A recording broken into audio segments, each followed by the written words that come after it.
Welcome back to the Tribal Lines podcast. I'm your host, Stephen Lupo, and today we are joined by Coach Andrew Denson. How you doing? Doing well. I'm excited to talk about this very interesting merge that we have had this season. I appreciate you having me on. Of course, dude. Thanks for hopping on. This is going to be awesome. So, this second part of the merge is what we're going to be talking about this time around. We have had, we talked about the premiere, we did the pre-merge, the first half of the merge, and now we're starting from final nine to final six. And what a perfect way to start off this podcast than to talk about what Paige and I talked about last podcast for almost the whole time, David. David ended up falling here at Final Nine, and it was a chaotic episode. And our prediction was that Mary was going to be the one sent home, and that's what it was looking like in the beginning. But they ended up going for David and somehow ended up getting Joe and Eva to flip on David, which I was very shocked at, to be honest. I thought it would be easy to flip on Mary, but maybe not David, especially because Joe is, which we'll talk about very soon, a man of his word, and ends up voting out David. So yeah, I definitely have stuff to talk about on that, but it was a crazy round, and I'm excited to dive in. Giga Chad. I think the internet called him that, and I definitely called him that all season. He was this Giga Chad, like just, he went from someone that we can kind of laugh at to, as the game progressed, it's like, I think you're annoying me. And then in his final episode as a player, we get a little bit of both. It's you're annoying me, but also, as you said, we'll touch on later, the moment with him and Joe in the hammock is just, it's textbook what I want from Survivor. Just I want to end you. Yeah, yeah, exactly. I'm excited to talk about that. But something that we should talk about first, before we get into all the strategy, is what happened when they got back to camp. They all went to sleep except for two people, Eva and Shaheen. Eva had to sneak out of camp to go get an advantage, and Shaheen saw Eva leaving camp. And something that I heard about that I think would have been an interesting idea, and I want to see if you think this even legal? Could they have done it? What would have happened? Is what if Shaheen just wanted to follow Eva? Yeah, I guess that. Yeah, I'm gonna assume that maybe Prot tells him he can't. Like, but also, Because what do Eva you has to expect him to sneak out do? of camp. So what if Eva can't sneak out of camp because Shaheen's following her? Can he get on the boat? Does that mean that Eva's not allowed to get on the boat anymore? Yeah, and it's easier, like in Winners at War, it was a lot easier for because Sarah's sneaking from one tribe's camp to another tribe's camp. In this situation, everyone's in the same location. So like she's sneaking away, but not to a spot where it would have been very interesting if that had happened. And I am curious how they would have handled that. But I mean, if the goal is to sneak away and not get caught, I would kind of blame Eva for any type of anything that happens from there because the goal is for you to do this. It's not Shaheen's fault that he caught you. Right, right, exactly. Yeah, that makes sense. I'm definitely, I kind of wish that happened. I wish Shaheen did follow Eva and we saw what would have happened. Um, Instead of I also thought scaring it was Joe and waking hilarious him up, that, what are you saying? instead of scaring Joe and waking him up, Yeah, like that's what I was literally about to start saying. Like, why would you? I mean, Eva's already gone. Like, why are you waking Joe up? That was kind of like a Gabler moment of like waking them up with the palm fronds. Like, why are you waking Joe up in the middle of the night to just say, "Hey, Eva left camp"? Like, what if Eva was going to take like a dump? yeah, literally. Totally valid. Which So, leads, yeah, which leads me to believe that Joe, I mean, Shaheen definitely saw her do something that would warrant him waking up Joe, like off camera, saw her go do something that is not her going to take a dump in the woods, something like she's going to do some game stuff, and maybe, I yeah. need to tell Joe. But hey. Joe, after hearing this from Shaheen, was not worried, was like, I trust Eva. Like, whatever she's doing, she knows what she's doing. And then the next morning tells Shaheen, Kyle, Joe, hey guys, this is what happened. I got this advantage. And she ended up talking about, which was what happened, was she was given an extra vote and could then risk it for a 50-50 chance at losing her vote or getting a safety without power. And then after that, you'd have a 1 in 3 chance of getting an idol or a 2/3 chance of losing your vote, Yeah. and also any advantages that you got in the process. I definitely, I guess, in her mindset, she didn't really want an extra vote, so she was okay with going for the safety without power. But in my mind, I feel like she is all about keeping her alliance together. And out of those two advantages, which one's going to keep your alliance together more? Yeah. Is it a safety without power where you're actually losing an ally because now you're losing a vote if they do use the safety without power? Or an extra vote where now you get, in case somebody does flip, you get more of a chance of protecting your allies with another vote? I feel like it would have been smarter for her not to even go for it because, as we see, she never ends up using the safety without power. I never expected her to use it. Like, once she got it, I was just like, oh, great, safety without power, that's never going to be used. So, And I do agree with you. What I enjoyed about this scene more than anything else, and it's something that fans have been complaining about for a while now, about all these things result in you losing your vote. In this situation, she's just losing an extra vote. Like, that's the only thing that would, like, the only negative thing would happen is she would lose an extra vote. And I'm like, I hope that production sees that as, yeah, we don't have to take their actual votes. Like, we could just offer them this, right. and the only risk is you don't get two votes, or you don't get this, or you're not losing your vote. And so I really love that moment, and I hope that can continue moving forward, because that is a, people love to complain, us included, or at least me included. People lose their votes way too easily, recently. 100%. Do it like this, at least you still have that. I think that's a great idea. I mean, yeah, literally give them an extra vote or some sort of other advantage and be like, hey, or I don't know, like they keep trying to push, like at least in previous seasons, not this one, but previous seasons, they're trying to push idols that need to be played in like 1 or 2 tribals.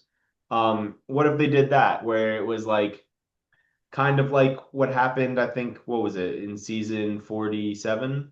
That they did, yeah, where they did, you got it for one tribal, and then if you did something, you can get it for three, and then if you did Yeah. something, you get it till the final five. Like, start that off like, hey, you get one for one tribal. You can either risk it for to have it for three tribals or have no advantage at all, or you can just keep the one tribal idol. And then if you get it, then you can like, okay, well now you have a 1 in 3 chance of a full-fledged idol, or you can just keep the one for three. So like something like that, or like what just happened, like an extra vote, and then if you go further, you get a save two without power, you go further, you get an idol. Like, yeah, something like that where you're not actually losing your vote, but you're losing an advantage that you now could have if you just kept it and walked away.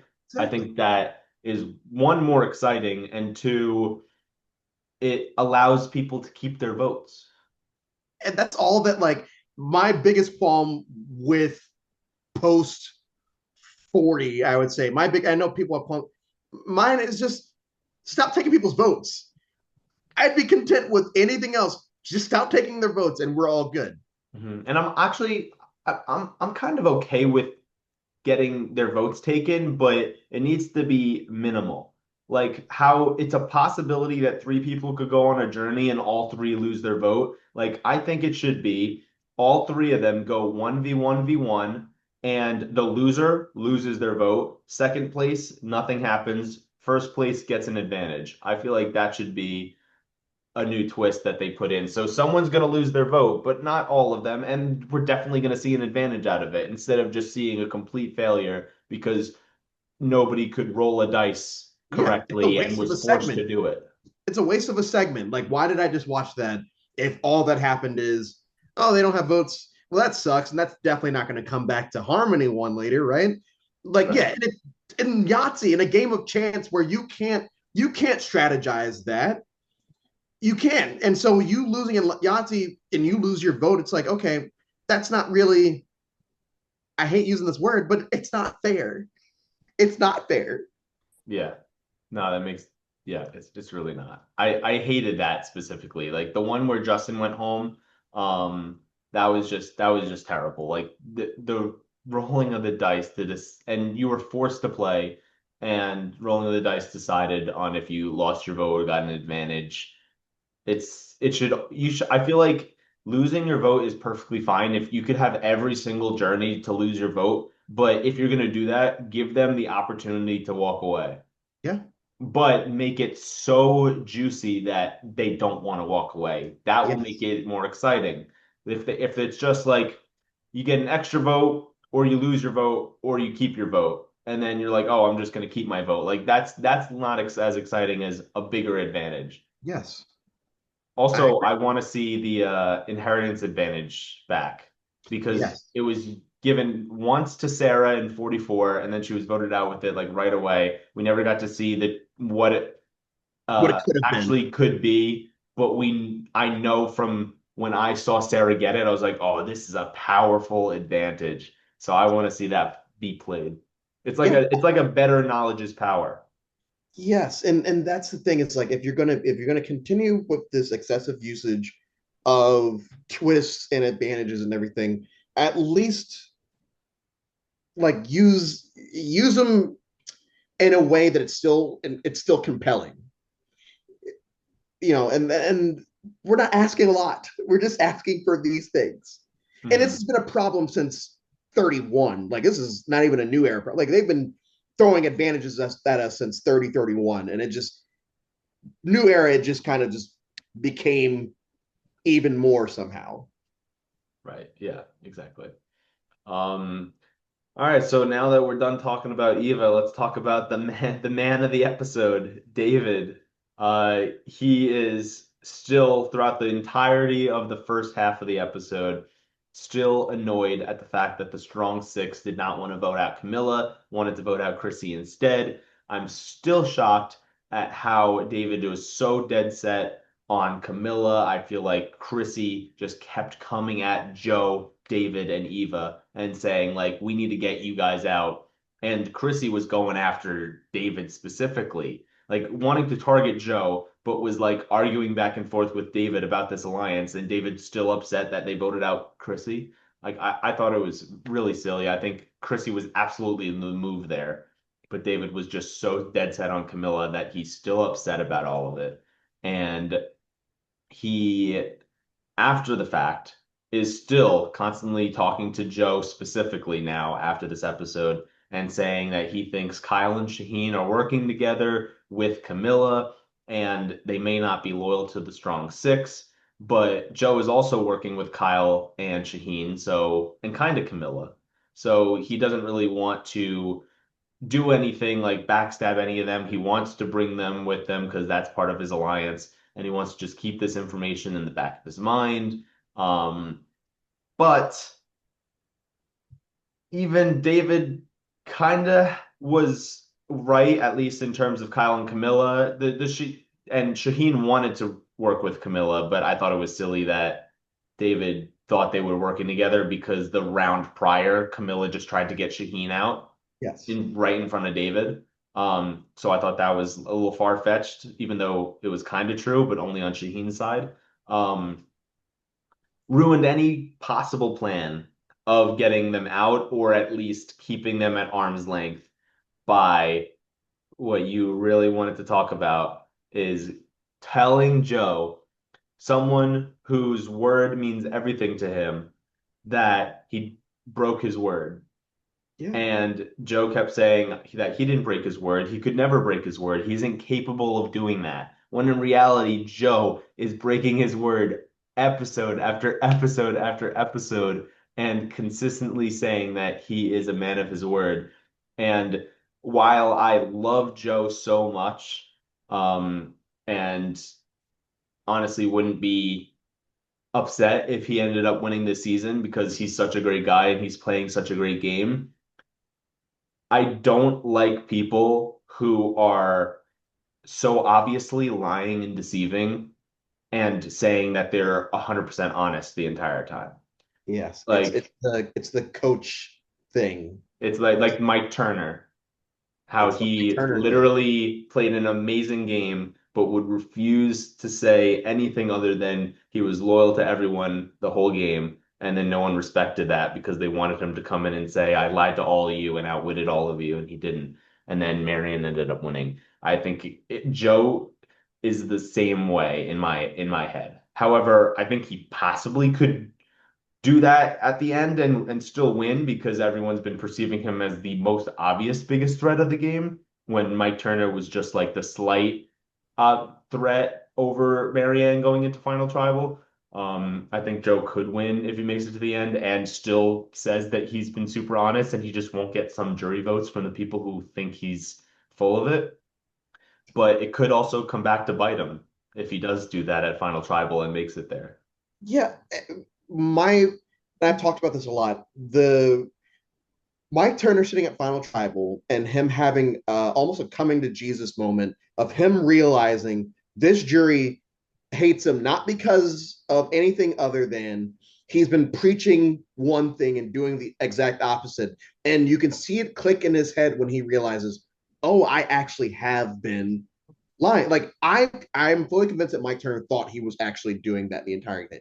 I think that Joe thinks that he is actually playing this honesty integrity game. Like, and I'm curious to see if he were to sit at the end, which juror snaps into his head that like, hey, you actually have been doing this, and I just need you to understand that you weren't this, overly loyal, honesty, integrity type guy. Having said that, if you know, and David knows that this is what Joe's entire MO is, the entire game, and you're Mhm. supposed to be an ally, a very close, we're going to Final Four ally with this man. Why would you not only bring it up to him once, but continue to pester him and try to Yeah. reword it sometimes? Well, maybe you just didn't know, or maybe this. And it's like, dude, shut up. Like, No, it's seriously, insane. like it's that was when I saw that that was like one of the scenes that came out before the episode and it only showed part of it. When I saw the full thing on the episode, I was like, "Oh my God, David, you are such an idiot." Like he's right. Joe broke his word, but why would you to ever tell him that to his face, knowing he is always saying he's a man of his word? Like you were literally just strategizing with him, saying like, "Listen, like you're one of my closest allies. We got to stick together. We got to watch out for the other people. But by the way, you lied to me." And it was like, "Oh, so it's like not only you're saying I lied to you, but I broke my word."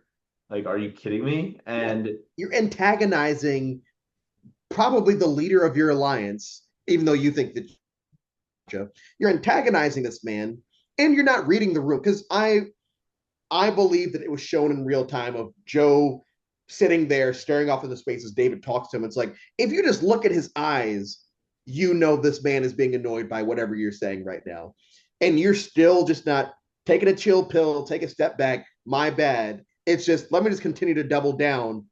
And I mentioned to you before we went live, it's like, yeah, and we've all had that look in our eyes at some point in our lives where it's like, if this person doesn't STFU, I'm going to hurt them. And that's what I like. I related so much to Joe one moment, and I love the entire scene. I'm in retrospect, I'm glad that David didn't shut up because we got that scene. right. No, yeah. It was a great scene. Definitely not a good look for David, and it brought light to what is actually happening with Joe. Because I mean, now that David's gone and Joe's still in, it's definitely prevalent because it's going to be express that final tribal if Joe's there by David for sure.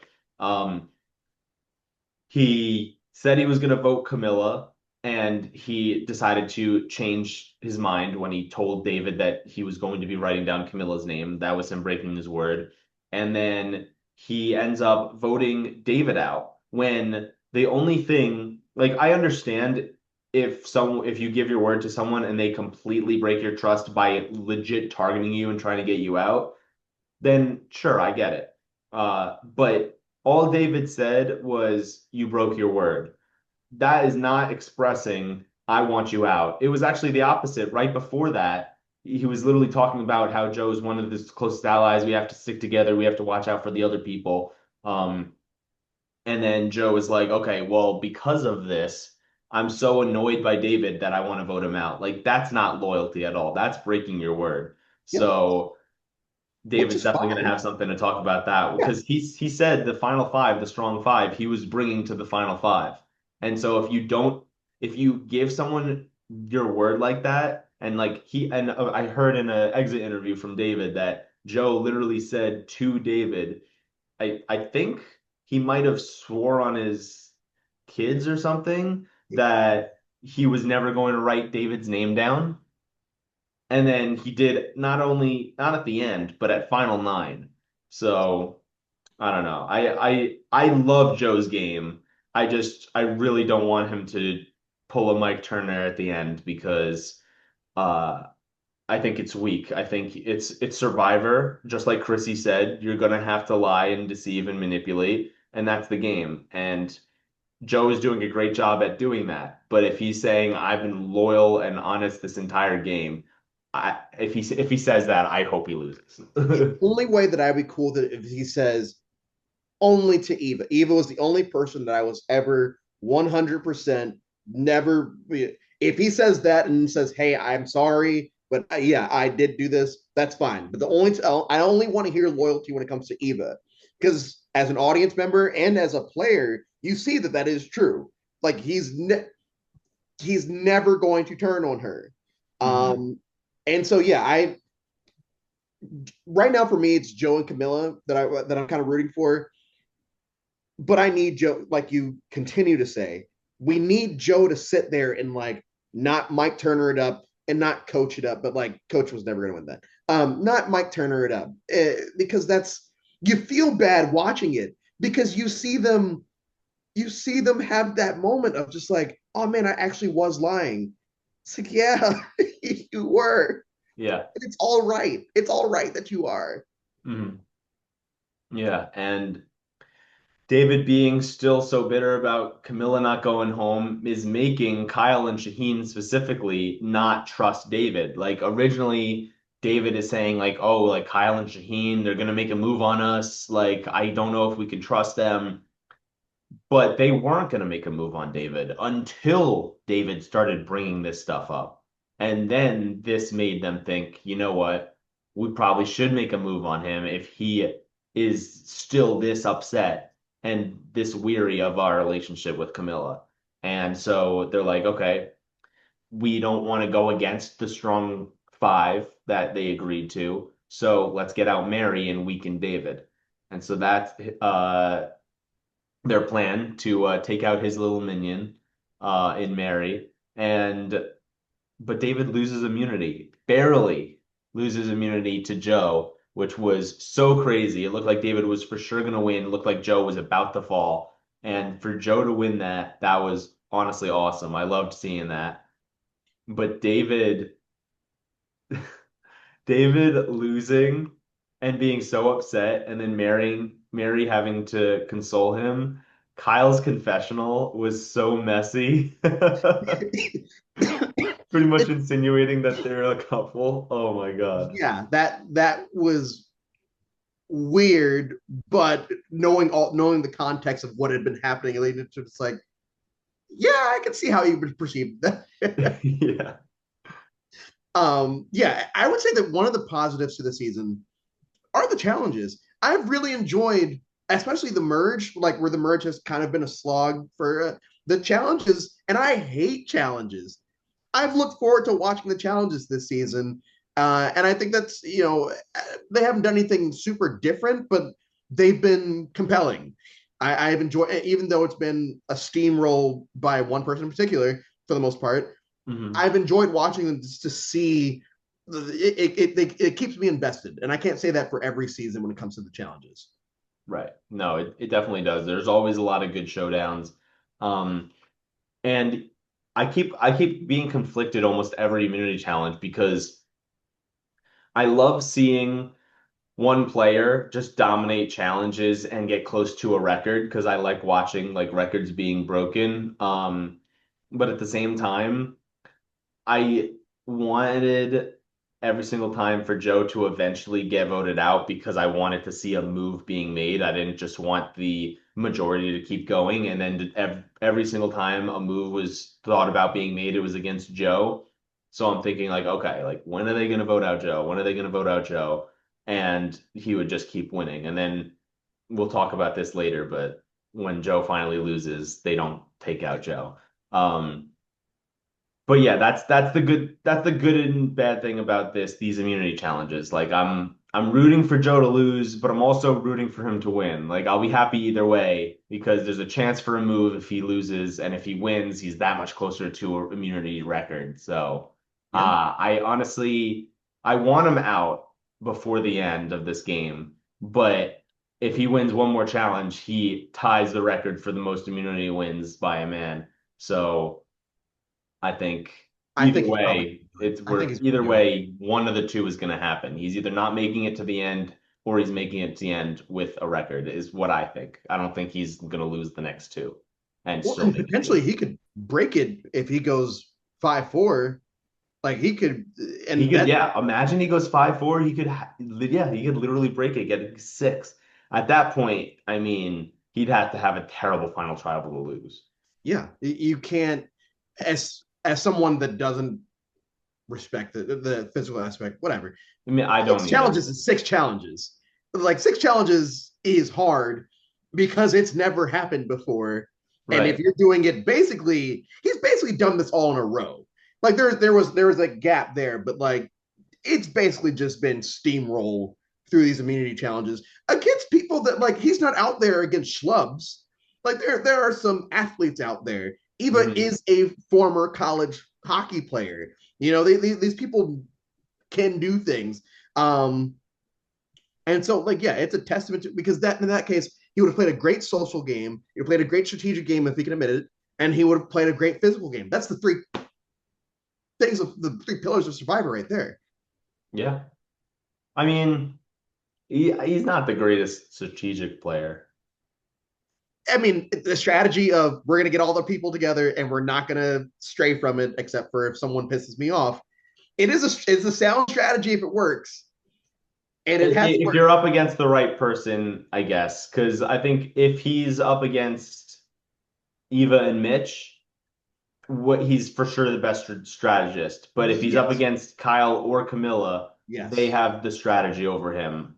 I Um, do agree with you. I agree. but Joe over anybody, I think. No, I think Kyle actually might have the better social game than Joe, and I think Joe would be number two. What do you I think think on the that? thing with Kyle, and you've seen a lot of people compare him to a certain somebody from South Pacific, where they say, "Hey, he's basically Albert," where he's every round. It's just like, "Oh yeah, like we'll do it, we'll do it, we'll do it." What I like about Kyle is he actually ended up, and over spoilers, he does finally do something, and I think that is what's going to potentially put him over that Albert hump, take him out of the Albert comparison because he did do something, and he was both in the Power Alliance all season and this duo all season, Hmm. and was able to protect the duo and protect the alliance, except for when they decided they wanted to turn on one of their own. Yeah. Um, and so David, now that he's lost, is up for grabs to be voted out. And originally they wanted Mary, but now that David's available and he almost won that challenge, they're like, you know what? We're sick of David. Let's just get him out now, and we can deal with Mary later. And David's so set on, you know what, we still got to stay loyal to the six. Let's vote Mitch out. I don't think they're going to turn on us now, maybe later, but I think now I'm safe.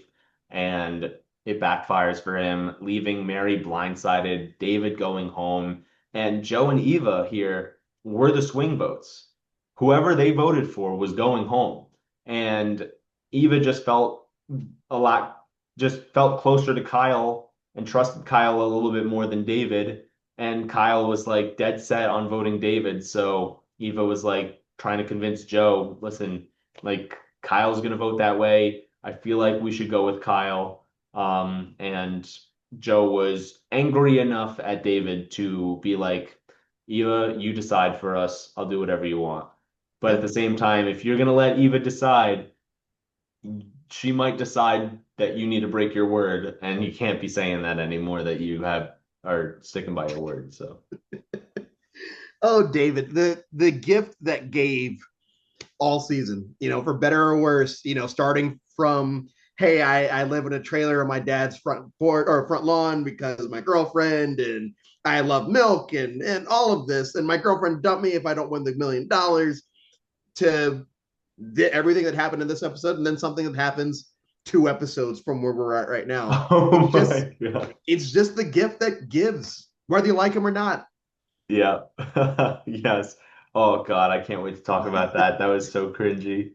That was so bad. I was dying laughing. Um, and I guess the last thing I wanted to touch on for this episode was Star during the episode wanted to make a big move, goes up to, I forgot who it was, but goes up to two people and it's like, listen, guys, we got to get out Shaheen. It's Shaheen this round. He's going home. And then they're like, no, no, he's not. And it's like, okay. And then Star walks off and is like, Oh, I they thought kick that her out was of the boat hilarious. too, right? I'm pretty fairly certain they don't even tell her where the boat is actually going. No, she wanted to make a big move on Shaheen, yet she's actually left out of the David vote. I thought that was wild. I would have been an easy person who would have written down David's name. Yeah, So I don't know. I guess they just wanted her on the outs yeah. for sure, so that it was a lot easier to get everyone on board to vote out Star again because she was already on the outs, and that would have put Mary on the outs too. And bang, that would have helped solidify that six that did solidify in this final eight. So, It sucks because from the minimal content that we got from Star in this season, it seemed like she had a good read on things, and it seemed like she was very likable. It just sucks that she ran into a bunch of people that are just like, we've got our people, we're good. We'll just wait your turn and we'll vote you out. yeah, exactly. Let's get into the final eight. So, final eight, I think the theme of the round was my enemies are plotting. Whoa, what? Star rapping about how everyone's plotting against her. And they were indeed, because Star ends up going out. Yeah, it was frustrating.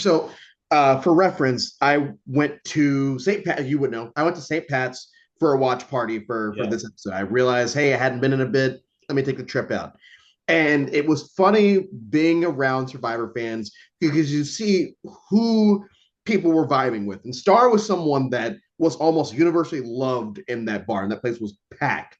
Everyone was rooting for Star. We'll talk about a couple others that people were either for or against. But every time Star showed up on camera and every time she said anything, everyone just listened because she had this screen presence that I feel like we were kind of robbed of not seeing.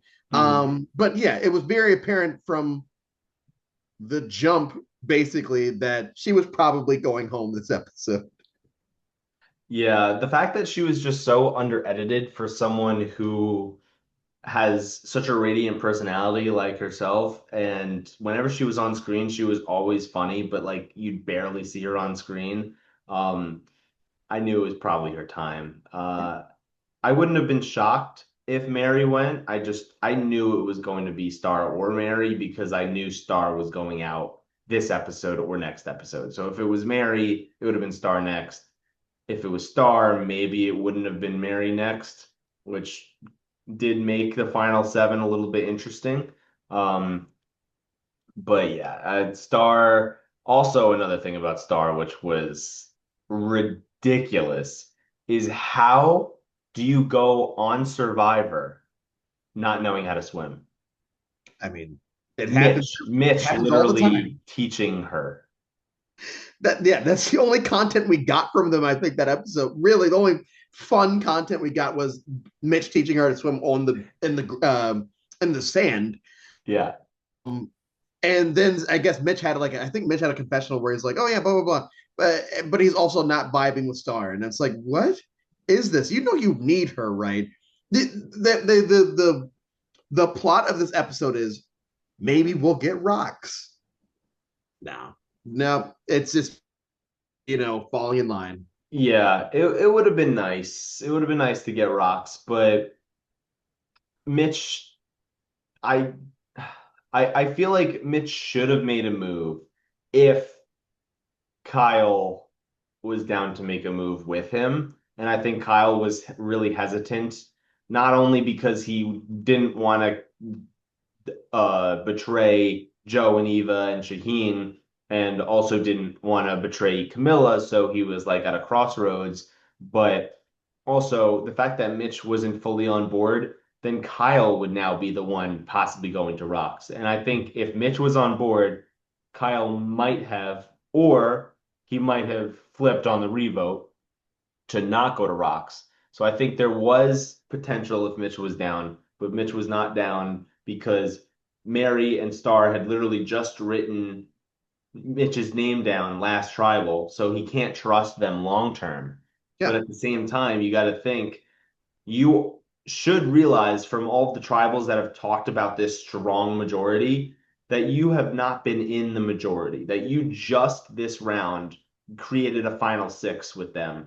You are not going, you're going to be picked off at the final six with Camilla on the bottom because I mean, some people were considering him strong in the early merge, but I don't think he would consider himself part of that strong yeah, majority. So like he should have realized his position in the game because and been more fluid. Because even though Mary and Star did write his name down and probably would do it again, they only did it because the majority had the majority and told them write Mitch's name. If there was a way to get Shaheen, if there was a way to get David that they knew about, um, or at least for Star, maybe not Mary, they would have done it. So that's also something Mitch should be thinking about, but all he cares about is, hey, you guys wrote my name down. I can't trust you. And I mean, everyone is considering Star complete chaos. Like, that's the reason why she ended up going home. It was like, do we get Star, who's causing a bunch of chaos, or Mary, who's slightly better at immunity challenges than Star? And, they ended up going with getting the chaos out of there. yeah. She's never really shown to be chaotic, and in fact, in the next episode, all we hear them complain about is, "Oh, Mary's doing too much, and Mary's doing this, Mary's doing that." I'm like, well, didn't he just get rid of Star for doing less than what Right. Mary is doing now? Mary's purposely trying to antagonize you here. Star was just chilling. Star was just Mhm. trying to have fun and maybe try to take out some of these people that you guys don't want to get rid of. It was aggravating. I'm like, maybe she'll just win immunity and something crazy will happen, or maybe rocks. And just in that room, everyone's going back to the challenges. Everyone's like, okay, here we go, here we go. The reward happens, and I'll throw it back to you, but the reward happens, and Yeah, the reward happens, and that's when Camilla wins, right? And then ends up going on reward and has to select three people. And through, or no, yeah, was it they Camilla? all picked each other. Like at some point, I think Eva, I think it was the group, wait, Kyle won, right? I believe so. I know people from that group. Yeah, okay, yeah, yeah. Kyle won and brought Camilla and brought Eva and brought Shaheen because he wanted to give Camilla the opportunity to let everyone else who's on the bottom, Star and Mary, try to convince Mitch to go along with Camilla's plan while also giving Camilla the opportunity to eat because they're close allies. Um, and so I thought that was interesting. I thought that was not a bad idea. I think it was interesting that Kyle didn't want to make a move, but wanted to help Camilla possibly get the chance to make a move. But at the same time, if you don't want to make the move, why give Camilla any opportunity to make the move? Because now it could result in you going to rocks, or you having to now flip on the revote, or you having to flip on the ally you don't want to vote out in the first place. So I don't know. I think it was an interesting way of trying to get Joe out without getting blood on his hands, but at the same time, they didn't have the numbers to do it without Kyle. So Kyle would have had to make the move anyway. So he should have just shut it down completely, or at least said he was open to it, and then last second say, no, I don't want to do it anymore. Or he should have just done it. Yeah, it's. I know we've talked about this, but like the Kyle storyline, and like I've enjoyed Kyle. I have. It's always just been, and that's why I love this past week's episode so much because he finally did what he's been teasing all season of like, oh, I'll do it. I'm gonna do it. I think I might. And so at this point, this is where the season is. We're still at that lull part of the season. It's like, man, it'd be great if Kyle just did it now, right? Like, but you know, hindsight. Yeah. I mean, we're going to get to it very soon, but I think Final Seven was his moment to do it, and he kind of botched that. I mean, Joe won immunity Final Eight, but he wasn't even going to want to do it, even if Joe didn't win immunity. Yeah, Um, and Mitch didn't want to do it because he felt like he was a part of that majority, and also he didn't want to have to go to Rocks for Star and Mary, who literally just wrote his name down. Like that's a big ask. Like I think he could have been adaptable if it was definitely going to be him in the majority if they got his vote, or if it was to go to Rocks for people he trusted. But people who going to Rocks for people who have just wrote your name down and you feel good with Joe and that group. I guess I kind of understand where he's coming from, but I mean, he should be a little more self-aware of where his position is, knowing that he's been on the bottom of a lot of votes and try to make a move. yeah, I he's thought for sure it was going to be Rocks.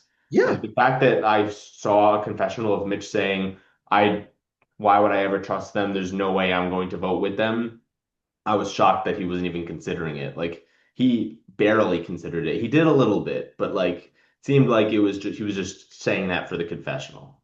You could hear people looking at their phones to see how much time was left in the episode because it's like, oh man, if we've got enough, we might be getting rocks, we might be getting a revote, we might be getting something. It's like, okay, I think as long as the questions kind of wrap up right now, we might get this. And then the inevitable started to slowly peek into the room. It's like we know it's about to happen, and people Well, were no, I felt like that was before the immunity challenge. no. I Well, think I'm just talking after the about like immunity challenge, yeah, I was like 99% sure no rocks would have ever happened. I yeah. like they made it seem like it was Star and Mary for sure after Joe won immunity. Like nobody wanted to do Shaheen. That would have been the only other person that they would be willing to do. Nobody wanted to do Eva because of the idol. Yeah, Um, he was not going anywhere. He yeah. was never going anywhere, and that's a the crowd was very anti Eva, and the crowd was very pro Joe. But like you mentioned earlier, they were pro Joe, but also didn't want him to win. hmm Yeah, exactly. And he won his third immunity challenge. So he was one away from being four, and then eventually if he wins another one, he'll win five.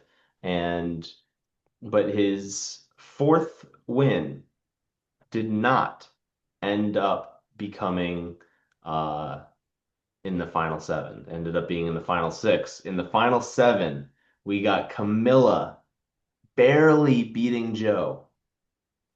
And just because of like a little mistake that Joe had, which was crazy. I thought for sure Joe had just won, but the the way they even the final six challenge, like the final seven and final six challenge, the way they set up the episode going into the immunity challenge was for Joe to lose. Like I feel like whenever Joe won, and even in final six when he won, it was so anticlimactic. It was just like, oh, Joe won again. Yeah, They like it's didn't even make a big deal about four wins. no, and then I was very taken aback by that too. Like I fully expect the finale to start with that final five immunity challenge, and Probst says Joe one challenge away from winning from winning setting tying the record. If he Absolutely. doesn't do that, that would be weird. Hmm. Yeah, no, he's definitely gonna do that. I was definitely shocked they didn't really. I mean, maybe he said it nonchalantly. Like I feel like Jeff would have said, "Okay, like Joe, your fourth immunity challenge win. Now he's safe and on to the final five," something like that, rather than like this is your fourth challenge win. Like, how do you feel about that? Like, you know what I mean? Yeah, I think because we've seen a fair few people get 3 to 4 immunities, it's just kind of like it'd be similar to if we're using baseball terms, like all right, Kyle Schwarber just hit his 300th home run last night. There was no real big fanfare about it. It's just people get to 300 fairly easily, and I guess in Survivor terms, yeah, people can get to 3 and 4 immunity challenges to the point where now Jeff is like, okay, it's not a big deal until you hit five. When you hit five, that's when I'll be like, you know what? That's a big deal. Right. Yeah, I understand three. That's definitely not that big of a deal because there's a lot of people who have Yeah. won three immunity challenges. Um, but yeah, at getting four, being one away from the record, I expected something more, but we're gonna, just like you said, we're gonna get something from Jeff Jeff Stanton. Probst before this challenge starts. Yeah. And we get another journey from Eva, another way of her getting an advantage. Um, and how funny that the advantage she could have possibly gotten is the knowledge is power advantage, and she's the only one that has any advantages on the entire island. Um, that was that was definitely set up to cause some chaos and get Eva's idol stolen. So it was either if Joe or Eva got it, then Eva would be good. But if anybody other than them had gotten to go on this uh, journey, then maybe this could have been backfire for Eva and her idol. And But Mary's being also, picky. Mary I wants to go. Just let Mary go. I know. That would have been so good if Mary went. But You can't. You can't let her. She's not in the alliance. We well, can't. it was random. So maybe Mary could have went. Well, no, because I'm saying like she's offer. They start off by saying who Oh, wants to go, and Mary's like, I'll go. They're like, oh, well, rock. yeah. Yeah, because I forgot like if you lose your vote, you can't play your shot in the dark, but she's already played her shot in the dark, so it didn't matter. She totally would have went for it. Um, and I feel like that challenge was really easy to get your vote back, but really hard to get that advantage. Yeah. Um, I was screaming at the TV at the absolute stupidity of Eva for knowing she has a safety without power and an idol, which means she probably has all of the. I guess there's no way to know for sure, but she probably has all of the advantages on the island, and at least all of the public advantages on the island. And she was actually started risking her vote to try and get the knowledge is power advantage that she wouldn't have been able to use Wouldn't because she matter. didn't know any of the knowledge of any other advantages other than her own. Yeah. She could have It, only stolen the left advantage from nothing. There was herself. no point. There is no point to do it. There was no point when she started stacking. I was like, "You fucking idiot, stop! But take your vote and get the fuck out of here." This was obviously used to try to get your idol out of your hands, and you got lucky and you're on this. So that journey was completely useless because of this. It could have been interesting, but it wasn't. Um, but there's been a lot of talk on like from the fans and on social media about how Survivor has been rigging the season for Eva, giving her countless chances and advantages, such as putting the safety without power like trip clue in her chips with because it had her name tag right in front of her chips and it was only in those that thing of chips and then uh nobody knows what was in the two scrolls that she chose. The one she got was safety without power. But what if both of them was safety without power? And she was always going to get the advantage. And what if out of the three last ones, it was always going to be an idol that she got if she risked it. Um, and then same with here, the rule was that when the timer expires, your stack needs to be up to a certain point, like 4 stories high to keep your vote, 8 stories to get the advantage. And it shows that the timer was still going when Eva kicked her stack down after telling production, like, I'm gonna stop. Um, Technically, the rules stated you had to wait out the timer. So people were saying like, oh, like product she didn't follow the rules, she should have lost her vote. Like a lot of different things. I think that some things were handled poorly by production. But I don't think that they're rigging it for Yeah. Eva, especially the fact that this was a knowledge is power. If anything, they were rigging it against her because someone was about to steal her idol if her or Yeah. Joe did not go on this journey. So, My I agree with you. There have been a lot of production decisions this season that were weird. Primarily the Eva episode where they let Joe do what he did, and also Jeff talking to Eva while Say is still struggling with the same challenge, but Jeff gives no mind to her. Let's pay attention to Eva. When it comes to rigging, because every now and then a season will happen and people get online like, oh, HHH was rigged for Ben because he was a vet. It's like, do you understand that Survivor loves Ozzy and Survivor loves Sari and Survivor loves, these people? You know how many times they've won and how many times they've played? Zero. If they're not going to rig it for these people out of all these times they've played, they're sure as hell not going to rig it for some jamoke named Ben playing it his first time. And he's not the first vet that they've had on the show. If anything, you rig it for Ken in Thailand because that's right after 9/11 and he's a cop.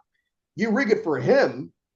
So whenever the whispers start coming up about rigging, it's like you guys don't think rationally because if that was the case, all of these people would have won and other things would have happened. So like that is where I kind of just like, all right, guys, conspiracy theories can be fun, but yeah. shut up. And also like there's so many legal things wrong with that. Like when you have a reality TV, like if you do rig it, you could lose the show.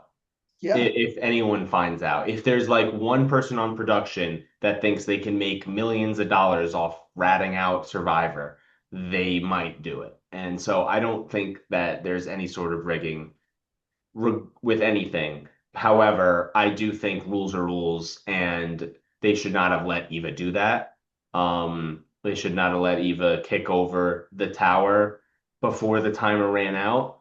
And I think that they should have said like, oh, like the timer's not out yet, like you can't stop. Because what if the wind knocked it off?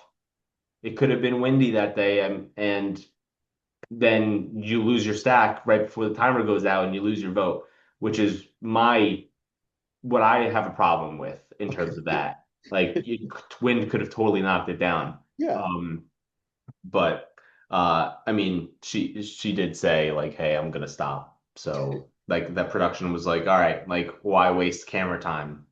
Why waste our time?" That's probably what was going on. And then Yeah. same with the scroll in her chips. I think that was silly, but at the same time, the way it read was like, congratulations on winning this challenge. Like, So I think that it was always going to be given to her, but they wanted to make it harder for her to get, so they put it in the chips so that she had to sneak it out of the chips in front of everyone. Yeah, That's what I think happened, but Survivor didn't do a great job at showing that that's what their intent was. exactly. Yeah, they do things to like cause mess, like, oh, let's see what happens. But they're not, I don't think they've ever done anything to influence who wins the game. Even in Redemption Island, yeah, we're gonna give them a great chance at winning, but they could still lose because same thing happened in South Pacific, and their two favorites didn't win that time. So like, I do think they try to help, but like at the end of the day, these people are still voting. Like you can't influence someone's vote. Right. Yeah, exactly. And now at the final seven, Mitch is ready to make a move and wants to get out Joe with Camilla and Mary, and they need to get either Kyle or Shaheen to flip and vote with them. Both of them, when pitched this idea, showed, I think it was to Mary who was pitching it, that they are strongly against it. They do not want to turn on Joe, but they'll let them know if they change their mind. Like they'll stay, they're open, but probably not, like kind of deal. And that was truthful from Shaheen. From Kyle, Kyle was really struggling, like going back and forth because Kyle was like, do I stay loyal to Camilla or do I stay loyal to Joe, Shaheen, and Eva? And at one point or another, he's not going to be able to be loyal to all of them. So he has to make a decision. And after a lot of thought, he was like, I started this game with Camilla. I want to go to the end with Camilla. So whatever Camilla and I want is what's going to happen. And that made that and all of the other confessionals that Kyle had all episode, except for his last confessional, made me think for certain Joe was about to get blindsided.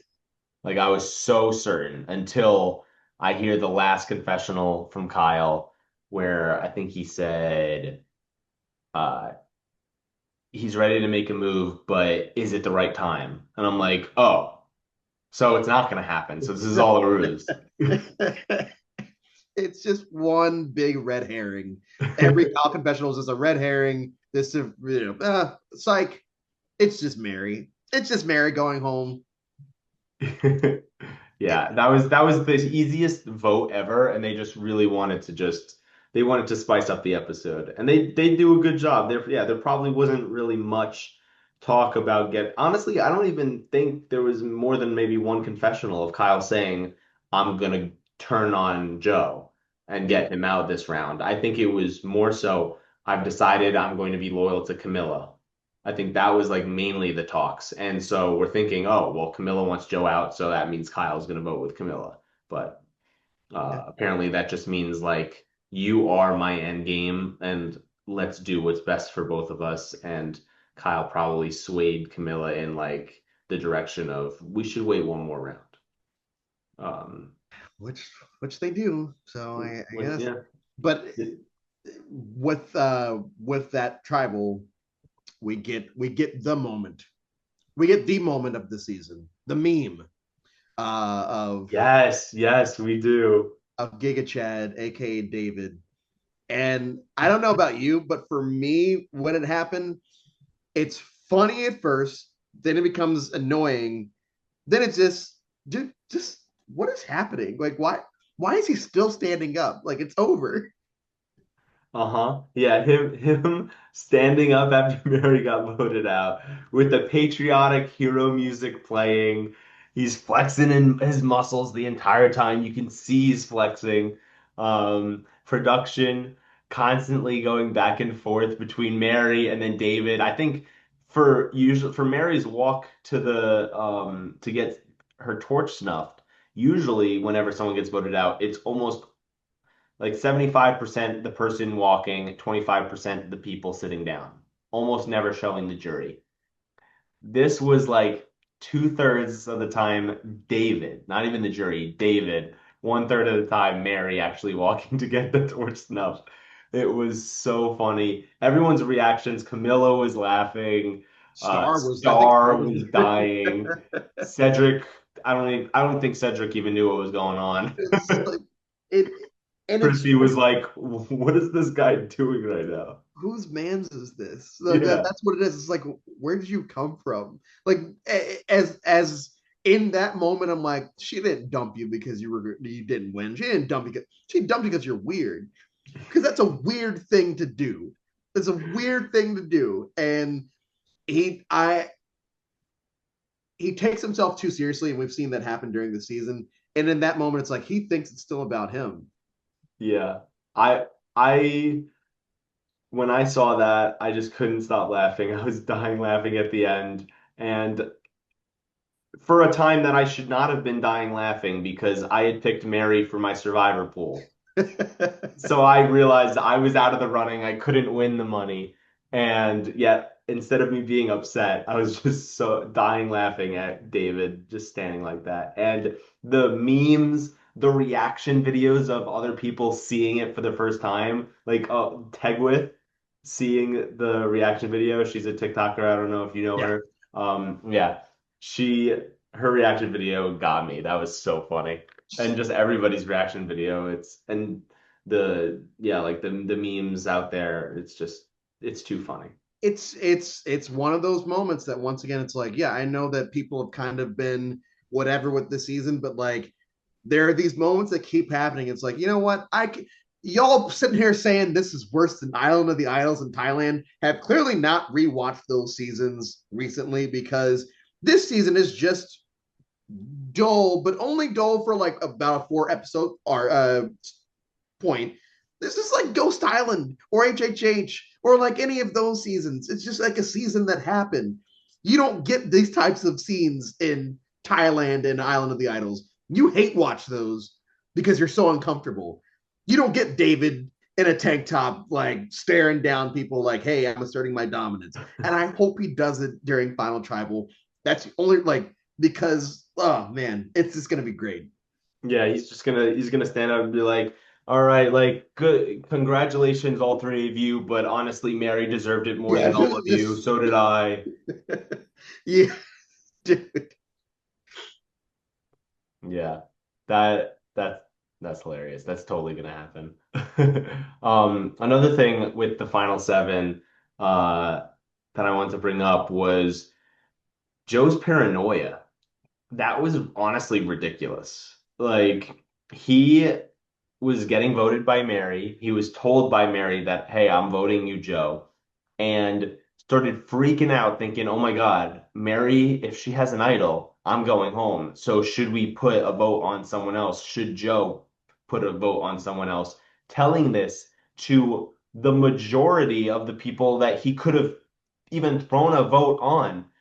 If he's in a six-person alliance where he's going to be loyal to them, and Mary is the only person not in the alliance, and everyone's voting her, and he wants to vote someone else out. That means if Camilla has immunity, he's either voting the two people he told this to, Mitch or Kyle, or Shaheen, because he's not writing Eva's name down. Yeah, So either the two people he's telling, "Hey, I should write someone else's name down," or Shaheen. So I'm like, what was the point of telling them this? Like, all you're gonna do is scare them and make them possibly want to turn on you because that means that you might end up turning on them next. yeah, Or you know who's the on the bottom of the totem pole, and that's who you would have written down. And he was telling this to Mitch. He totally would have written down Mitch if he actually went through with it. yes. Well, And Shaheen gives a confessional where he's basically saying Joe needs to put on his big boy pants and realize we all catch votes sometimes. Our names are always going to be out there. How are you this angry and annoyed and all of this? It's because this is your first time your ass has actually been on the line. It's like that's scary, and I'm glad that storyline ish came back in this most recent episode, because it's like, yeah, Joe's paranoid. Joe doesn't like when his name is out there. Joe doesn't like when things don't go his way. I get that. We none of us do. right. But this is the first time that he's like, and Mary's not being sneaky about it. She's doing it one, to ruffle and rustle feathers, but also specifically, I want to see how paranoid this man gets. You guys see how paranoid this man gets? Why don't you just vote him out now? Because he's clearly, doesn't have everyone's best interest because he's willing to throw a vote. Right. And I love the throwback to Hayden and Tyson, the ruffle Russell feathers. That was great. Um, yeah, and so what is the deal with Mary always like people always thinking she has an idol when she doesn't? It's a tale as old as time. All season, it's All like, does season. she or doesn't she? And it's like, nope, never. She never has one. She's like, oh And wow, she's not trying to save herself. She must have an idol. yeah, Like, no, clearly, she just realizes there's nothing she can fucking do. well, and it's fun to play mind games. Like, Yeah. yeah, we learned at the beginning of the season that Mary had a good mind for the game, and then they kind of just buried her in the edit basically until her boot episode, where it's like, oh yeah, by the way, Mary actually knows what she's doing. We just forgot to show you the last few weeks. And she knows the best person to aggravate is Joe because she can read a room and realize none of these other people are going to get super pissed off if I tell them I'm voting. I'm going to do it to him. And Right. let's just see. Yeah, yeah, exactly, exactly. All right, so we are on to the final six, and Mitch is ready to make a move, and he's not taking no for an answer. He is definitely trying to make a move now. Now is the perfect time for a move. He said this last episode, but now he's really meaning it this time around because he just couldn't make a move last episode because of Kyle, who didn't end up wanting to make the move because they wouldn't have been able to have the numbers if that was the case. Um, and Kyle's also now ready to make a move. So we got Kyle, we got Camilla, we got Mitch all ready to make a move. But is it going to be a move that requires rocks? Is it going to be a move that requires getting Shaheen? Is it going to be a move that requires getting Joe and Eva? Or is it going to be a move that Shaheen is in charge of starting, not them? And that is exactly how the episode starts off from the reward challenge of Shaheen picking Joe for the reward, feeding him for the immunity challenge, which everyone was so pissed about. And when Joe went off on the reward and Shaheen and Kyle got a chance to talk, Shaheen pitched the idea that Kyle and Camilla and Mitch already wanted. They already wanted to get Joe out. But because Shaheen is the one who pitched it, Kyle is afraid that it's going to be Shaheen's move and not Kyle's move. Because Kyle and Camilla's relationship is a secret and nobody knows that they've been strategizing this Joe move for a while now.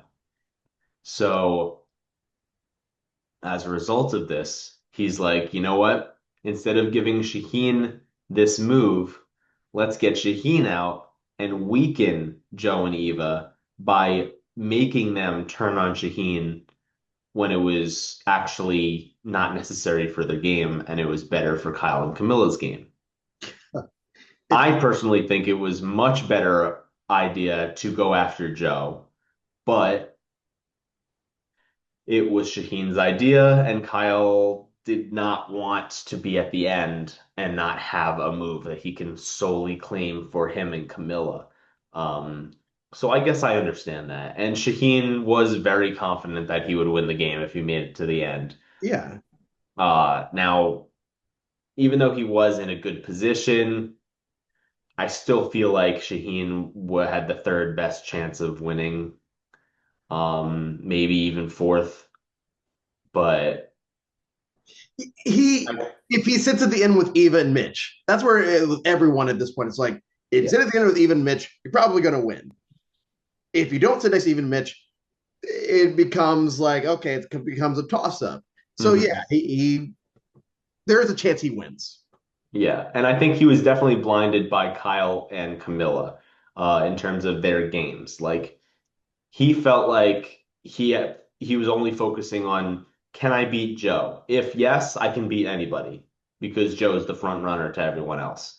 Um, and he wasn't thinking about how Kyle and Camilla could have better games than him. He was thinking like, oh, they're only in this game because of me. That's probably how they were he was thinking about it. Um, and I feel like Kyle and Camilo were probably thinking similar. Like, listen, like Shaheen's only in the game because of us. We could turn it on him whenever we want, Yeah. and they finally did. Um, but yeah, I definitely think that even though Shaheen wanted to keep Joe safe, he could have just done that in the vote. He did not need to feed him. I totally get that. He's the one who's winning all of these challenges. I know Shaheen did just win a challenge, and he's probably like so focused on like, oh, if I can win this challenge and beat Joe, I can beat him in the next challenge. So who cares if I feed him? Um, but that was just a bad decision because Shaheen wants to win an immunity challenge. His best chance of winning an immunity challenge is having Joe not at his top form. It's So still science. Don't feed the person when we're all starving. Don't feed the person that's already kicking our ass when he's half starved by giving him more food, so you give him his full powers. I did want to ask you about the reward challenge though. How do you feel about, because I enjoyed it. It's a fun little endurance challenge. What I didn't like was let's just speed it up because it's not going anywhere. I would have preferred if they had just like let tough it out to see who wants it, like just go from there. Because I felt like at that moment when they like changed it, it was like let's just get through this so we can get a winner and get out of here. yeah, no, I agree. I think it should have been just like a long challenge. Like I think what was it? Like every 5 minutes they I, changed. I believe so. I believe. I don't know. I don't know for sure, but it was a set increment of time, and it's Mhm. like, Something like well, that. And I guess I understand if like the people on production were saying that the weather was so bad to the point where even though it was bad enough to be like this is Survivor, but you can still compete, but it's gonna get worse. So they're like, okay, like if it's gonna get worse, let's try to wrap this up. yeah, But if it's going to be the same or better weather, and I think the weather did get a little better throughout the challenge, if yeah, I because I think it remember. was like sunny by the time I think it was sunny by the time it ended. Yeah. So that should just be a long, grueling challenge. Now, I am beyond shocked that the challenges weren't flipped. I think the immunity should have been reward and the reward should have been immunity. That would have been a much more exciting immunity challenge to Yeah, watch because if you're fighting for your life, it should be something of some sort of willpower. And I think there was strength involved, but there was also a lot of willpower because Shaheen is not the strongest one there. And he was able to win because he wanted to win so bad. And he's constantly said in confessionals, whether it's in the episode or a deleted scene that we've seen, Shaheen really wants to win a challenge. Finally got the chance to because of his willpower. And that's what more immunity challenges should be. Willpower and just like, or pure last hard. man standing. Like Yeah, those are the ones I like the best. me too. It's yeah, you could be the Joe, the Ozzy, the whoever, and just like steamroll your. But it's always those challenges where like you actually it has nothing to do with you could be the most skilled person ever. If you don't have it in you, you don't have it in you. The final three challenge of Thailand is the hardest thing that I've ever seen on anything like in the history of the show, and it ends fairly quickly. Brian wins it, like, but it's like that is insane. But that's also just like, yeah, I want to win this badly that I know my body's going to hurt for the next however many days, and I don't care because I need this now. Right. And it I hadn't thought about it like that, but I agree. Swap the challenges, and it makes it even more compelling. And this was a Mhm. very good episode. It was a very compelling episode, especially with everything with Joe. But you do that, it makes it even better. Yeah, exactly. And on this reward, when Shaheen was saying how he was ready to make a move, he was talking about making a move on Joe. but he was also thinking even further ahead and saying, hey, what if we were to get rid of Eva, get rid of the idol, and now Joe doesn't have an idol and we can easily get rid of him at Final Five if he doesn't win immunity, rather than getting Joe out now and now we can't get Eva out, and that means one of us is going to have to be voted out. Mm-hmm. And that then puts Kyle and Shaheen as the top targets to target if Joe is now gone. They become the front runners, meaning they're thinking like, okay, if we get Joe out here, one of us is next. But if we get Eva out, we can get Joe out next, and then we at least make it to the fire making challenge. Yeah. That's probably what Shaheen was thinking. I think that's great thinking. If you're trying to get Kyle and Shaheen, if Shaheen is trying to get Kyle and him to the final four. Um, but I also think Shaheen should have been thinking about getting Kyle out too, because Kyle is honestly in a very similar position as Shaheen. He even said that, like, listen, like Mitch and Camilla are a duo, Eva and Joe are a duo. You and I are just the people who have relationships with everyone and are in the middle. You don't want to go to the end with someone who's playing a similar game to you if you just said we're playing a similar game. So I also think it was a good strategic move on Shaheen's part in terms of getting him to the end because he thinks he can beat anybody, but you're not trying to get rid of the all the threats. You're just because like Shaheen said in the episode, Eva is not a threat to win, which it seems like in the edit that she is, but at the same time, she's just Joe's puppet at this point. I think a lot of people are looking at her that way. So based on what Shaheen said about Eva, this makes me think that if Eva makes it to the end, she's getting 1 or 0 votes. I don't think Eva has a chance to win the game in any scenario. No, I think that she has a better chance than Mitch, but it's a final three, so Exactly. whoever's there, like that's there, and I think that Joe, Eva, Mitch. I think that Joe and Eva do split a few votes. I still think that Joe wins, but I think that it'd be a lot closer, which is probably still not, it's still a blowout. I think Then David would vote for Eva over Joe. yeah, I think that Eva could garner some votes because it'll be like, okay, yeah, but also Joe, if you're not sitting here do it, if you're not going to sit here and admit this, then we will just vote for her, which Joe would be super happy with. So it doesn't matter. He's Yeah. going to pull a Colby and just get up and celebrate for Eva if that were to happen. Hmm. And what was happening with most of the strategy time was Kyle and Camilla's master plan to get Shaheen out. And the way they were going to do that is go up to Joe, put on their acting skills like they did last time with Joe, getting the idol played on Kyle successfully, was telling him that not only is Shaheen gunning for Joe, but also showed Camilla his idol that apparently has been kept from Joe this whole time. Mm-hmm. And Joe doesn't know who to believe. Joe is keep going. Practically the whole strategy time is just him going back and forth on with Eva. Who's lying? The stories don't match up, which means one of them is lying. Is it Kyle and Camilla lying, or is it Shaheen lying?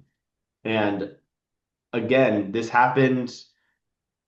What round was it that we were talking about that Eva convinced Joe? Oh, David. Like the round of David going home, Kyle really wanted David to go home. So Eva was like, I have a really good relationship with Kyle. I trust him. I want to vote with him, and got Joe to do that. I think this is the same thing. Joe doesn't know who to trust, and Eva's saying, I have a great relationship with Kyle. I think Kyle is telling the truth. Let's vote out Shaheen. And I think that's exactly what happened. And I think that helps to prove Kyle's great social game. Yeah. The I fact mean, that he's able to have that much power over Eva and put that much uh like chaos in Joe's head and like paranoia in Joe's head.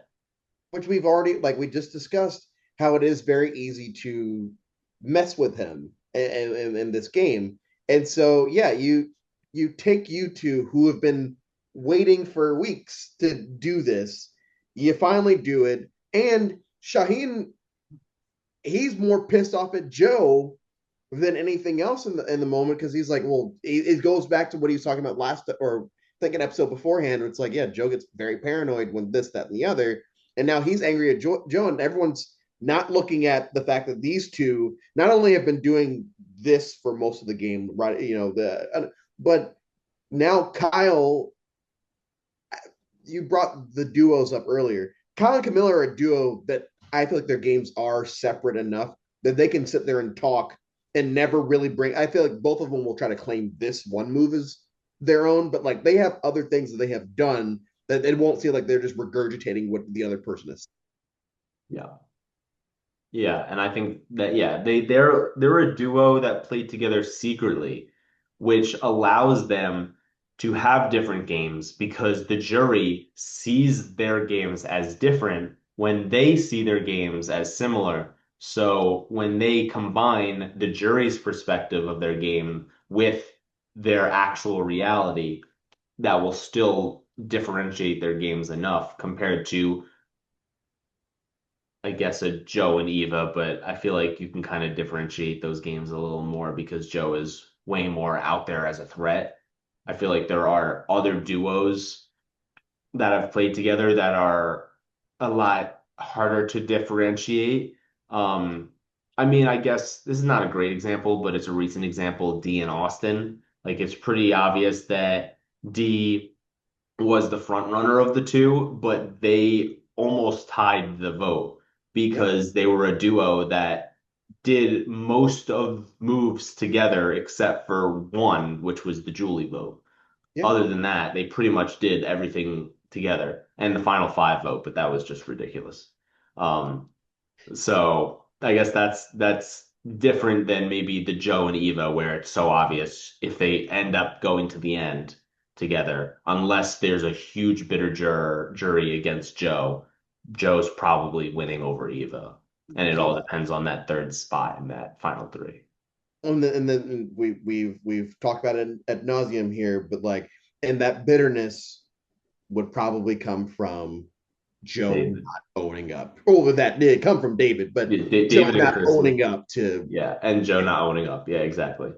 Because Eva will own up to Eva won't say, I stuck by my word. She'll just say, I did everything I could to keep my allies together, but they won't stick together. So I had to make moves with the people who I trusted more out of my friends. Yeah, And and she that's did. valid. Yeah, I'd vote for her in that situation if Joe sitting there spouting his mess, potential mess. Hmm. If and but they'd have to be sitting next to Mitch. Yeah, but they have to be sitting next to Mitch. Oh, poor Mitch. You know what's crazy?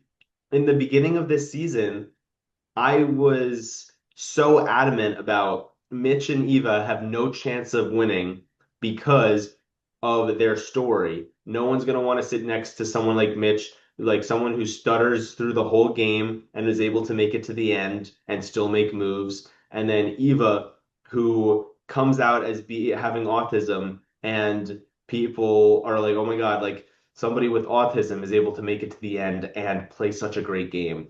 They deserve the money. So I'm thinking, oh, they're definitely going to be taken out as threats. But then somebody reminded me when I was so adamant about this, like they might make it to the end, but have played a terrible game and they'll lose regardless of their story. Yeah. And that's a good point, and that's kind of what's happening with both of them. Like Eva played a good game, but with people who played better games than her. Yes. And Mitch just played an awful game. I feel so bad for him. Um, but yeah, and then there's Joe, where I thought for sure Joe had zero chance to win the game because he's such an obvious threat. He's such an obvious great social player, a physical threat, and he does have strategic prowess behind him and his moves. So I think that he was going to be such an obvious threat to take out of the game, yet he keeps winning and winning and winning. And the one time he loses, they don't have the votes to take him out.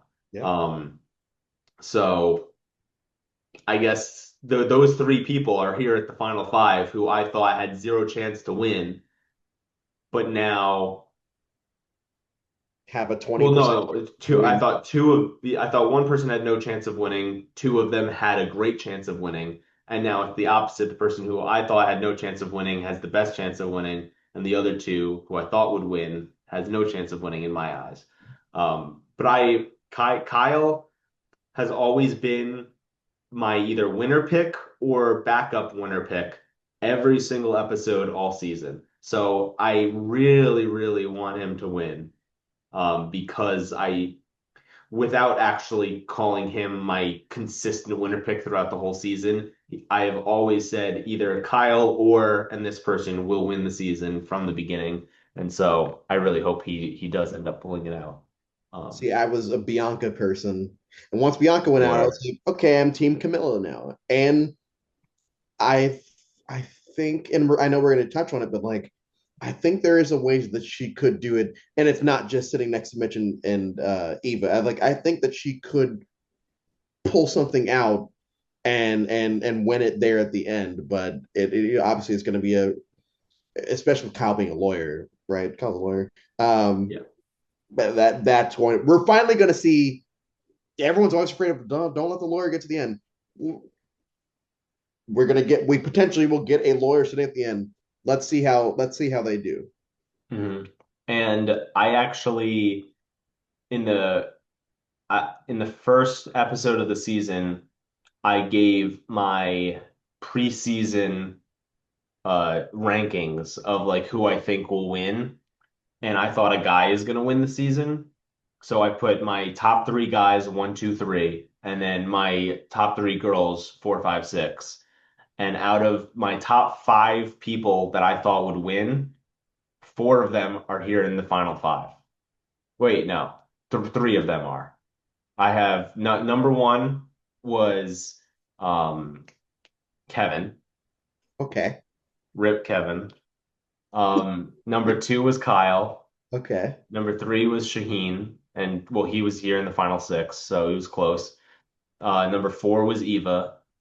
Number five was Camilla. Yeah. I mean, So I feel I was pretty spot on with those picks so far. was Charity dead last? Yeah.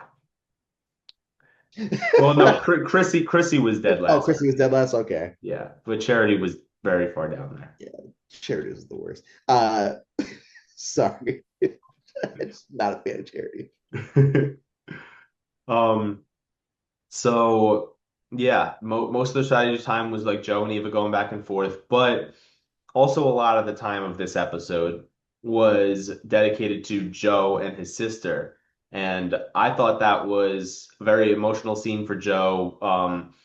I know there's a lot of fans, or at least me, who wants as little sob stories as possible. Like I think it's more important to look at the strategic conversations than like hear about like their struggles in the past. But this was a piece of the episode that I really enjoyed watching. I thought it was really nice, really emotional. I'm glad Joe got his closure, and it actually made me go from wanting him not to win the game to now, if he wins, I'll be very happy because, you know, it just shows that he's a good guy, and we all knew that already, but Yeah. um, just I feel so bad for him that he had to deal with that, like have a fight with his sister right before she died, and have that hanging over him. Like I would never want that on my worst enemy. So.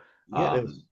It Um, was it was right before definitely he died. heartbreaking, but also great. He got the closure he wanted, and I think that could be a hint, maybe. that he's our winner. I don't know.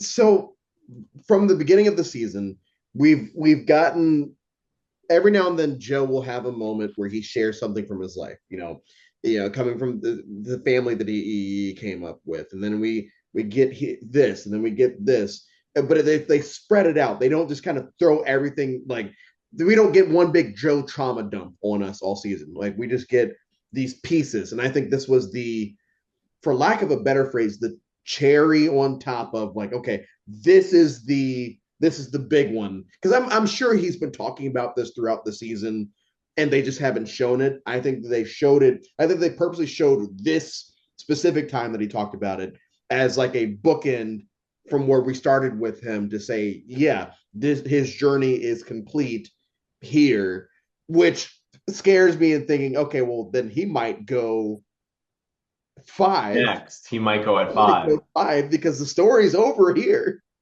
Right.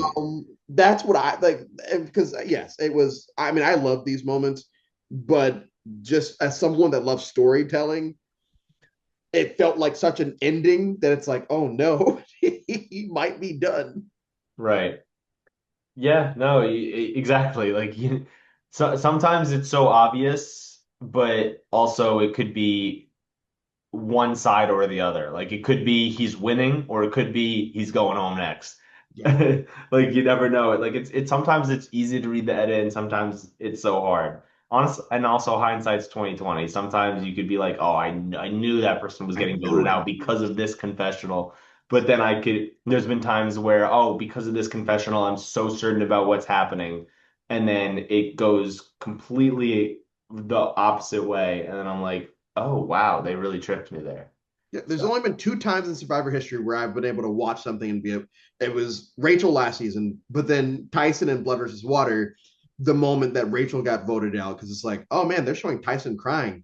We never see Tyson emotional. He's always the goofball. He's this, that, and the other. We're getting emotional moments out of Tyson. Tyson's winning, and that would have looked really stupid if he didn't. But it's like we're getting a bigger picture of this person that we've been trained to feel one type of way about, and all of a sudden oh, we get the boyfriend fiance now.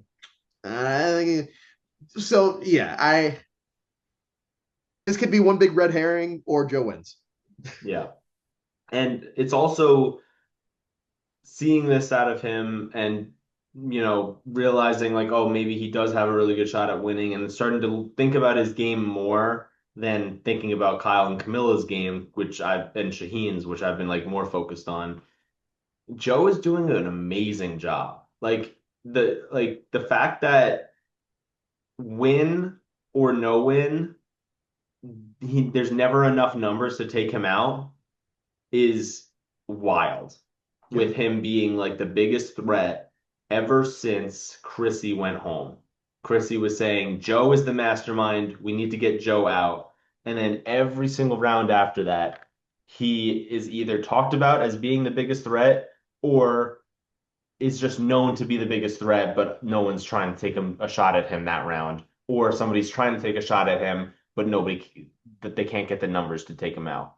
And looking ahead, I don't know for sure if this is going to happen, and I kind of don't because I want Kyle to win, but I think Joe has the game in the bag already, unless they can make him gullible one more time and Kyle can convince Eva and Joe that they are safe, and then Eva's just going to play the idol on herself and somebody other than Joe and Eva wins immunity, then there's a chance Joe can go home. But if Kyle can't sell 100% for Eva not to play the idol on Joe, or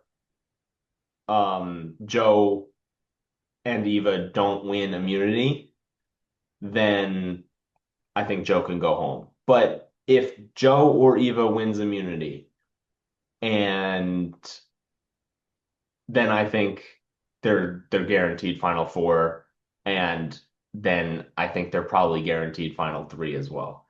yeah, Um, so because at that point, if Eva wins, Eva's playing the idol on Joe. She's not gonna waste it, and if Joe wins immunity, he wins immunity. yeah. So as Kyle, Camilla, or Mitch need to win immunity, or else Joe is guaranteed to win the game, I think. Because we're going to be talking about our predictions in a second, but I'll start off with one of my predictions is that somehow, no matter what happens, final five, Kyle and Camilla are in fire making and Kyle wins. Okay. That's there's a lot of different predictions that can go different ways that I'm not 100% set on, but one prediction that I'll claim as my official prediction, and nothing's going to change in my mind, Kyle beating Camilla in fire. How it happens, I don't know, but that's what I'm thinking. Okay. I think it's going to be the exact opposite. I think it's going to be Eva and Joe at fire making. Um, I I think Joe would win in that situation. Like Joe would win fire in that situation. Um, Yeah, I think Evo. I wonder if Eva's gonna have. Oh, imagine Eva has like this breakdown with her autism, and then Joe stops making fire to go help her. oh no, That would be crazy. it would be, but we won't. Uh, Jeff's gonna come out like tomorrow before the episode is gonna come out and with a clip of like, we've never seen this in the history of Survivor. yeah, who cares that we're going to be releasing the cast of 50? You can't. You gotta watch this scene. You gotta watch this scene. We're trying to get that Emmy. Um, yeah, I think it's going to be. Obviously, I think one of the. I think Mitch has probably locked up his spot at Final Three because it'd be silly to get rid of Mitch right now. It'd be crazy to get rid. And I know about the potential spoiler, but like, or Potential spoiler. so allegedly, Survivor spoiled Mitch going home in fifth because you can kind of see him walk in with the jury during the preview. And I'm like, for me, it's like, yeah, but if you go back and like, if you can go online right now and watch the preview, and the fact that you can do that shows me that Survivor doesn't care enough to edit it out because it's probably not what we think it is. Because if they did, if it is what we think it is, they would edit it. Oh shoot, we shouldn't have shown you that, but they haven't. So Right. Um, I didn't even know that, but I my prediction is that exactly. I think Mitch is going home at five. okay, Um, I think Eva's gonna win final immunity. I think, sorry, final five immunity. I think then play the idol on Joe, which she's been talking about, saying I would play the idol on Joe. And then because of this, they know they can't vote for Eva or Joe because the idol's going to be played on one of them and one of them has immunity. So at this point, it's Kyle, Camilla, or Mitch. And I think Joe just went out on a limb to vote, and so did Eva, to vote with Kyle and Camilla and trust them over Shaheen. That they were, if they didn't do that, they were going to vote Mitch. So they're just going to go with the next vote that was going to happen anyway and vote Mitch and stay true to their alliance of Kyle, um, Eva, and Joe yeah, and vote out Mitch. So I think it's going to be another situation where they're not thinking about who's a threat to win. They're thinking of our self alliance. self-preservation, and self-preservation is loyalty, and the person Joe is the least loyal to, and the person Eva is least loyal to is Mitch. So I think it's going to be an interesting vote because I think maybe there could be a chance that Kyle or Camilla go home if that's the situation where Joe or Eva wins immunity. But I think it's going to be pretty cut and dry, Mitch going home. Um, Okay. if one of them wins immunity. If Joe or Eva don't win immunity, then we got something cooking. Then maybe Joe could possibly get blindsided if Eva wants to protect herself and play the idol on her. Um, but that we'll see if that ends up happening. But yeah, Yeah. my prediction is Eva winning immunity, Mitch going home, and then final four is probably going to be either a balancing challenge or a focus challenge. If it's some motion, Joe could be in trouble. If it's any one of the balancing challenges or like concentration puzzle challenges like that we've seen in the past, I think Joe is going to win. So I think Joe wins Final Four immunity, ties the record, um, and takes Eva to the end, and then Kyle beats Camilla in fire. We got Kyle, Joe, and Eva at the end. I think Eva gets maybe one vote or zero votes and is third place. I think it's a close vote between Joe and Kyle. Um, if there's eight jury members, let's say I don't think Eva's gonna get a vote if Kyle is there If because Kyle's there, yeah. If Kyle, so yeah. I think it's gonna be a 5-3 vote Joe wins if Kyle and Joe and Eva are there.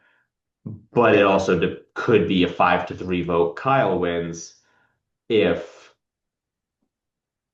Joe botches final tribal and tries to act all righteous and I've never lied to anyone all game, then I think Kyle can win, especially having Camilla rooting for him on the jury, asking specific questions to Kyle to get Kyle to expose his game even more.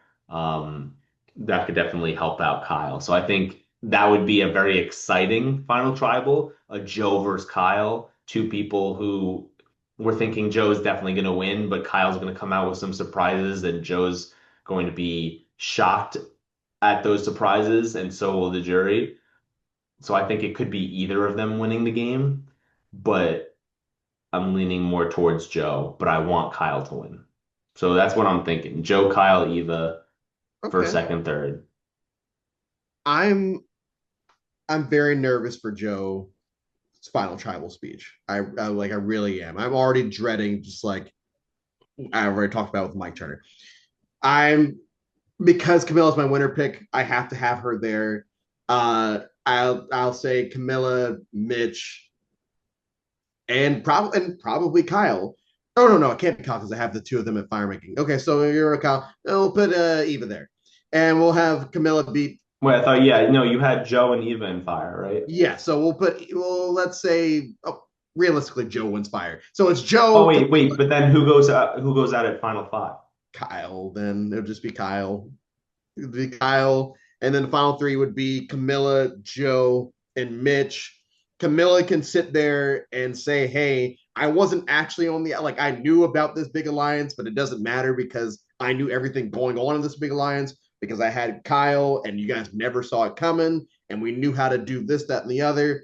Joe can sit there and say either, "Yeah, I'm a bald faced liar," or he can say, I was honest and you know that, and Mitch can just just be there, and we get a very. I think we still get a close vote with Camilla and Joe because in the event that Joe pulls a Mike Turner, if Joe goes in there and does the exact opposite, if he pulls a Tony and Cagayan and just says, "Yep, I did it," I think that Joe, yeah, easily wins. But if he doesn't, I think Camilla could actually like slide in there and pull something out.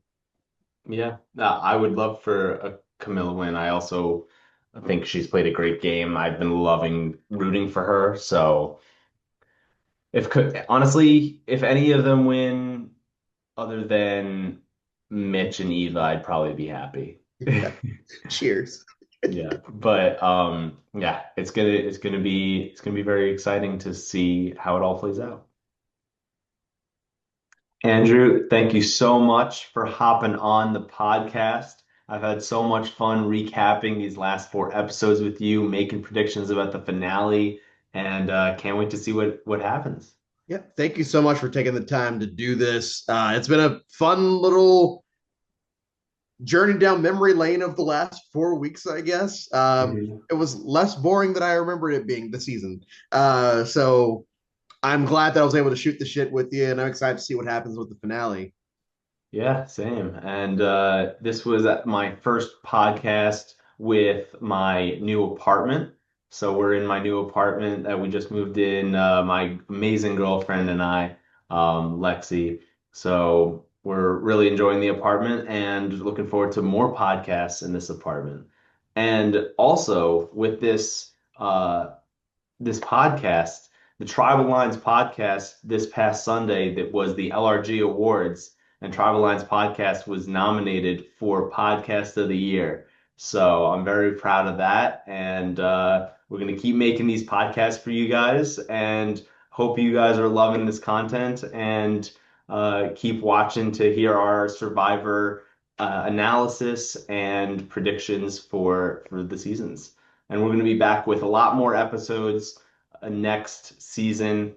Pat and I have just been really busy this season, so we didn't get to do as many of them, but we're going to be doing a ton more this upcoming season for 49 and especially 50. We will for sure be every single week, and that's going to be something I'm really looking forward to. All right. Thank you so much again, Andrew. Thank you, Coach. And we'll see you guys for the finale. All right. See ya. See ya.